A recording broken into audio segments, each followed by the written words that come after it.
ትራምፕ በቻይና ያልጠበቁት ውርደት ገጠማቸው። ቻይና ትራምፕን ያስቆጣ እርምጃን ወስዳለች። በኢራን ጦርነት ውጤት ሳያስመዘግቡ ወደ ቻይና የተጓዙት ትራምፕ ከቻይና ከባድ አቀባበል ጠብቋቸዋል። የአሜሪካን የመደራደር አቅም ይፈትናል የተባለው ይህ የኢራን ጦርነት ውጤት አልባ መሆን ለቻይና ደግሞ ሰርግና ምላሽ ሆኖላታል። ቻይና ትራምፕን ስታስተናግድ ኢራንን ያስፈነደቀ ተግባር ፈጽማለች። ቻናሉን ሰብስክራይብ በማድረግ እይታዎትን ይጀምሩ።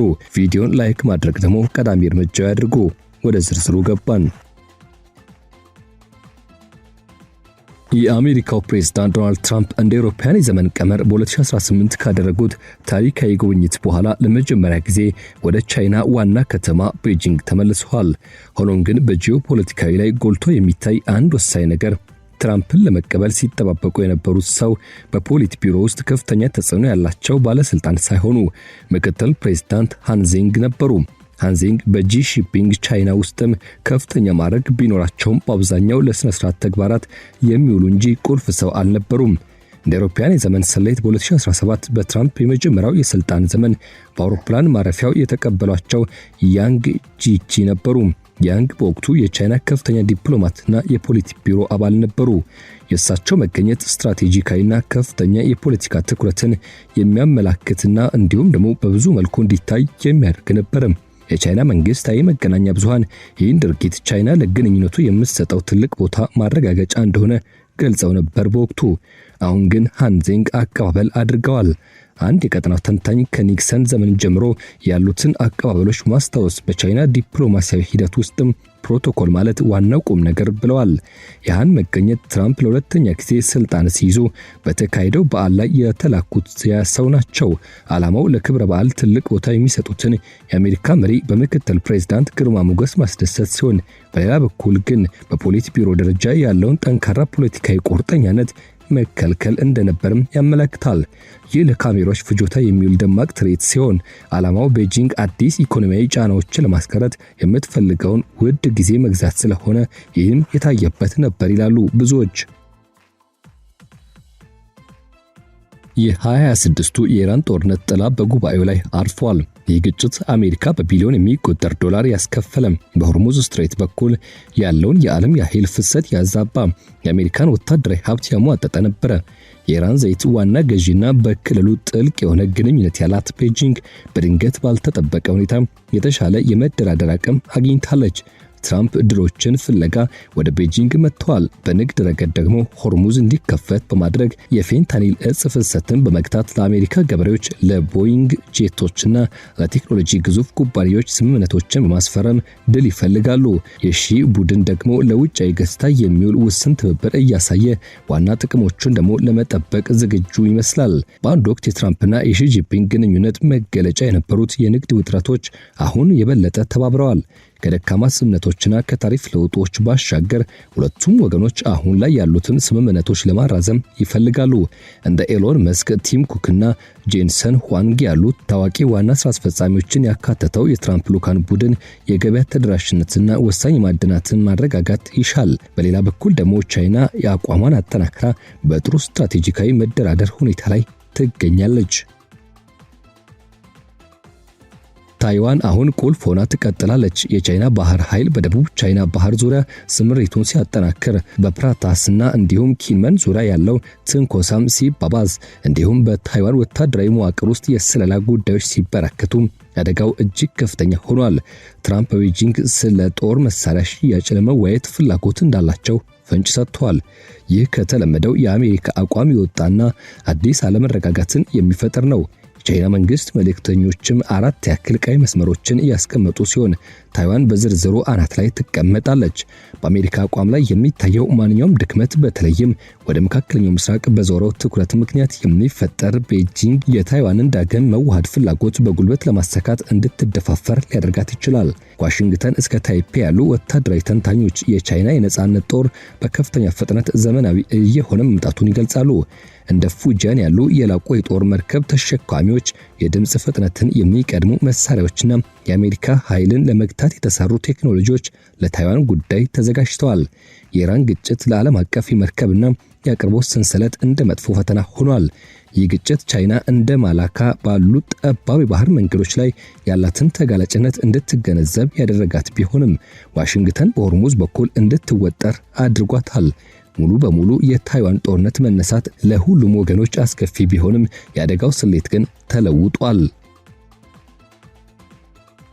የአሜሪካ ፕሬዝዳንቶች ወደ ቻይና የሚያደርጓቸው ጉብኝቶች ምንጊዜም ቢሆን ከፍተኛ ጥበብና ዝግጅት የሚታይባቸው ታላላቅ ዲፕሎማሲያዊ ትዕይንቶች ሆነው ቆይተዋል። እንደ አውሮፓውያን የዘመን ቀመር በ1972 ሪቻርድ ኒክሰን ያከናወኑትና ለበርካታ አስርተ ዓመታት ሰፍኖ የቆየውን አጥር የሰበረ የአስደናቂ ዲፕሎማሲያዊ ስኬት በሁለቱ ሀገራት ግንኙነት ውስጥ አዲስ ምዕራፍ የከፈተና ዓለምን ያስደመመ ክስተት እንደነበር ይነገራል። ከሳቸው በኋላ ጂሚ ካርተር ግንኙነቱን ወደ መደበኛ ደረጃ እንዲሸጋገር ያደረጉ ሲሆን ቢል ክሊንተንና ጆርጅ ደብሊው ቡሽ ደግሞ ቻይና የዓለም ንግድ ድርጅትን የተቀላቀለችበት ሂደትን ከመስከረም 11 የሽብር ጥቃት በኋላ የነበረውን የጋራ ትብብር በተሳካ ሁኔታ መርተዋል።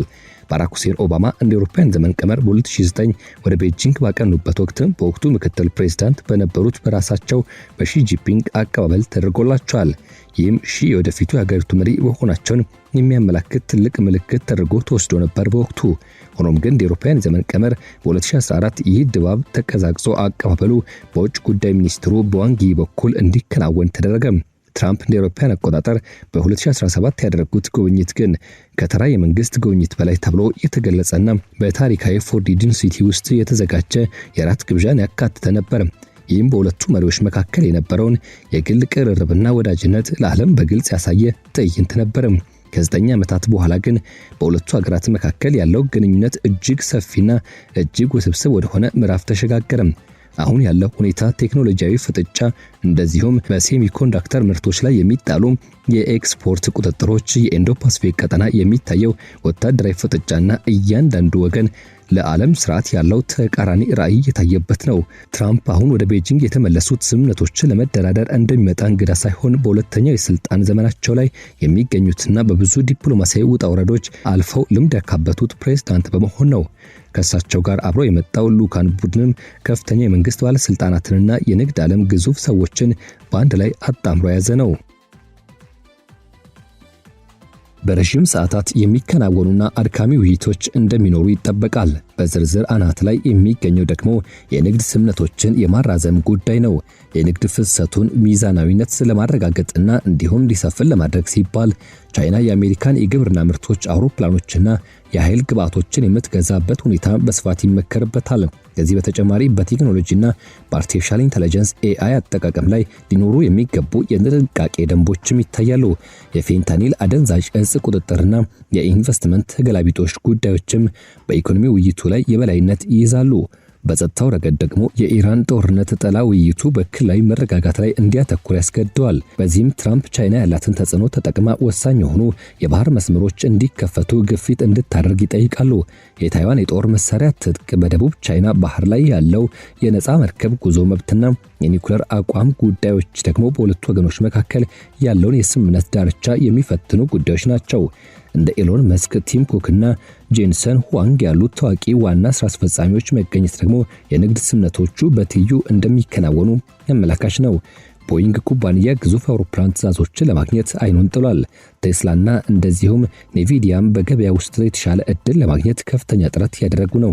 ሆኖም ቤጂንግ ስልታዊ የሆኑ ዘርፎቿን እየጠበቀች ለወደፊት የገበያ ተደራሽነትና እንዲሁም ሂደት የመስፋት ተስፋዎችን በመስጠት ረገድ ብልሃተኛ ሆናለች።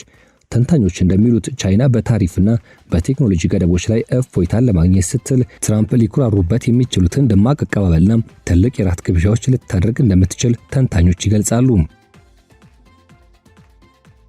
ለረጅም ጊዜ ተቋርጦ የነበረውና በከፍተኛ ውጥረት ውስጥ የቆየው የወታደራዊ ግንኙነት መስመር በመከላከያ ሚኒስትሩ ፒት ሄግሴስ አመራር ስር እንደገና ሊያንሰራራ ይችላል። በታይዋን የባህር ሰርጥ ወይም ደግሞ በደቡብ ቻይና ባህር ላይ ሊከሰቱ የሚችሉ ድንገተኛ ግጭቶችን ለመከላከል የሚያስችሉ የኮሚኒኬሽን ዘዴዎችን መዘርጋት ምንጊዜም ቅድሚያ የሚሰጠው ተግባር ነው። ይሁን እንጂ ለበርካታ ዓመታት በቆየው ጥርጣሬ ምክንያትም በሁለቱ ሀገራት መካከል ያለው መተማመን እጅግ ቀጭን በሆነ ክር ላይ የተንጠለጠለ ነው።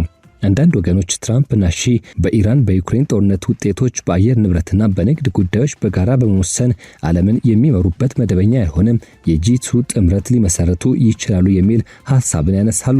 ሌሎች ደግሞ ግንኙነቱ ቁጥጥር የሚደረግበት ሽኩቻ ሆኖ እንደሚቀጥል ይተነብያሉ። ይህም በቴክኖሎጂና በወታደራዊ ዘርፎች የሚደረግ ፉክክርና የጋራ ጥቅም ባለባቸው ቦታዎች ላይ የሚደረግ ትብብርን ያጠቃልላል። ለአሜሪካ የጉብኝቱ ስኬት የሚለካው የኢራን ጦርነት ድካምና እንዲሁም ደግሞ ከሀገር ውስጥ ጫናዎች አንጻር ትራምፕ ለህዝባቸው ሊያሳዩት የሚችሉት ተጨባጭ የኢኮኖሚ ውጤት ነው። ለቻይና ደግሞ ስኬት ማለት ግንኙነቱን ማረጋጋት፣ የታሪፍ ዛቻዎችን መቀነስ፣ ብሎም ታይዋን ላይ ያላትን አቋም እንዲሁም የቀጠናዊ የበላይነቷን ያለምንም ቀጥተኛ ግጭት ማስከበር መቻል ነው።